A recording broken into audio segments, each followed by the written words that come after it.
Great is the thirst for happiness, and equally great is the lack of happiness. The majority of the poor long for riches, believing that their possession would bring them supreme and lasting happiness. Many who are rich, having gratified every desire and whim, suffer from ennui and repletion, and are farther from the possession of happiness even than the very poor. If we reflect upon this state of things, it will ultimately lead us to a knowledge of the all-important truth that happiness is not derived from mere outward possessions, nor misery from the lack of them. For if this was so, we should find the poor always miserable, and the rich always happy, whereas the reverse is frequently the case. Some of the most wretched people whom I have known were those who were surrounded with riches and luxury, whilst some of the brightest and happiest people I have met were possessed of only the barest necessities of life. Many men who have accumulated riches have confessed that the selfish gratification which followed the acquisition of riches has robbed life of its sweetness, and that they were never so happy as when they were poor. What then is happiness, and how is it to be secured? Is it a figment, a delusion, and a suffering alone perennial? We shall find, after earnest observation and reflection, that all, except those who have entered the way of wisdom, believe that happiness is only to be obtained by the gratification of desire. It is this belief, rooted in the soil of ignorance, and continually watered by selfish cravings, that is the cause of all the misery in the world. And I do not limit the word desire to the grosser animal cravings. It extends to the higher psychic realm, where far more powerful, subtle, and insidious cravings hold in bondage the intellectual and refined, depriving them of all that beauty, harmony, and purity of soul whose expression is happiness. Most people will admit that selfishness is the cause of all the unhappiness in the world, but they fall under the soul-destroying delusion that it is somebody else's selfishness and not their own. When you are willing to admit that all your unhappiness is the result of your own selfishness, you will not be far from the gates of paradise. But so long as you are convinced that it is the selfishness of others that is robbing you of joy, so long will you remain a prisoner in your self-created purgatory. Happiness is that inward state of perfect satisfaction which is joy and peace, and from which all desire is eliminated. The satisfaction which results from gratified desire is brief and illusionary, and is always followed by an increased demand for gratification. Desire is as insatiable as the ocean, and clamours louder and louder as its demands are attended to.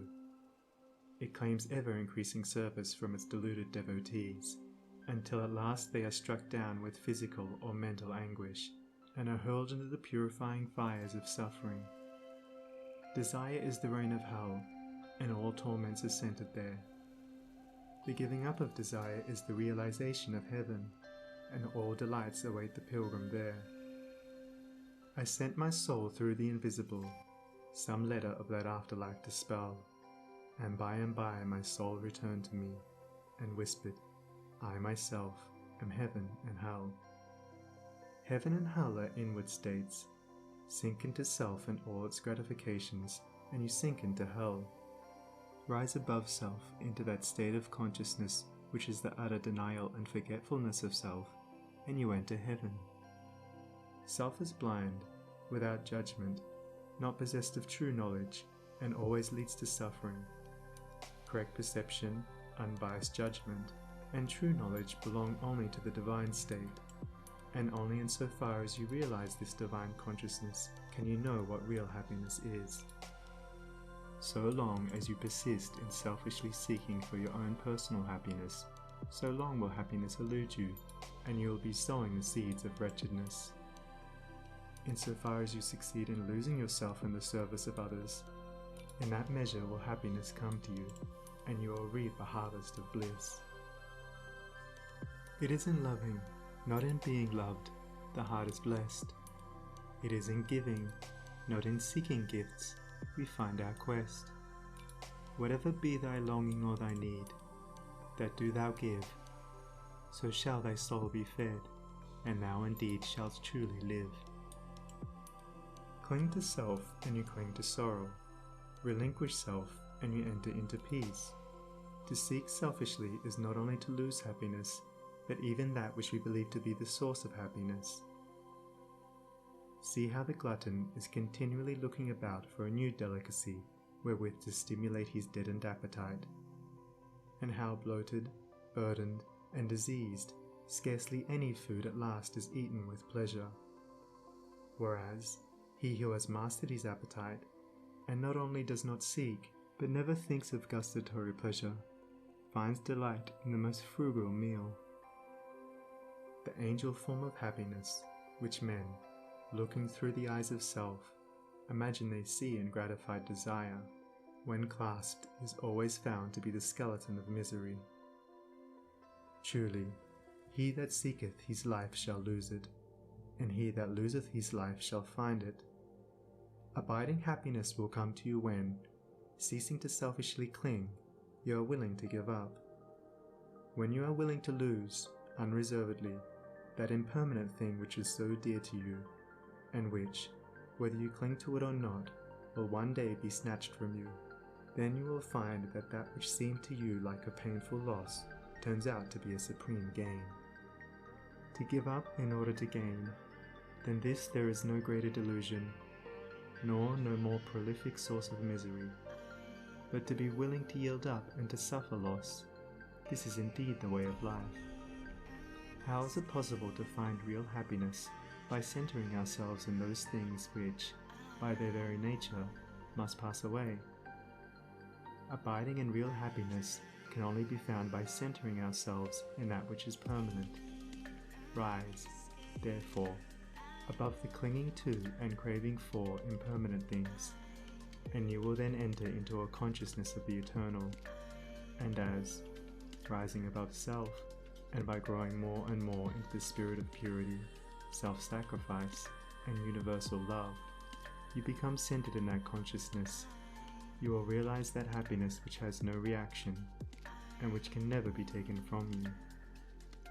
The heart that has reached utter self-forgetfulness in its love for others has not only become possessed of the highest happiness, but has entered into immortality, for it has realized the divine. Look back upon your life, and you will find that the moments of supremest happiness were those in which you uttered some word or performed some act of compassion or self-denying love. Spiritually, happiness and harmony are synonymous. Harmony is one phase of the great law, whose spiritual expression is love. All selfishness is discord, and to be selfish is to be out of harmony with the divine order.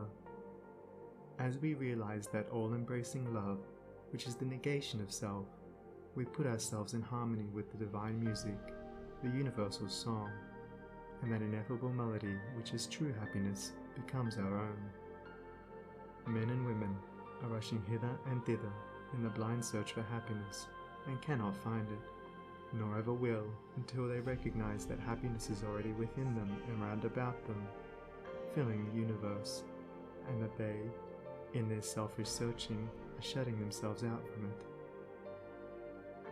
I followed happiness to make her mine, past towering oak and swinging ivy vine. She fled, I chased, o'er slanting hill and dale, o'er fields and meadows in the purpling vale. Pursuing rapidly o'er dashing stream, I scaled the dizzy cliffs where eagles scream. I traversed swiftly every land and end, but always happiness eluded me. Exhausted, fainting, I pursued no more, but sank to rest upon a barren shore. One came and asked for food, and one for alms. I placed the bread and gold in bony palms. One came for sympathy, and one for rest. I shared with every needy one my best. When lo, sweet happiness, with form divine, stood by me, whispering softly, I am thine. These beautiful lines of Burleigh's express the secret of all abounding happiness. Sacrifice the personal and transient, and you rise at once into the impersonal and permanent. Give up that narrow, cramped self that seeks to render all things subservient to its own petty interests, and you will enter into the company of the angels, into the very heart and essence of universal love. Forget yourself entirely in the sorrows of others and in administering to others, and divine happiness will emancipate you from all sorrow and suffering. Taking the first step with a good thought, the second with a good word, and the third with a good deed, I entered paradise. And you also may enter into paradise by pursuing the same course. It is not beyond, it is here. It is realized only by the unselfish.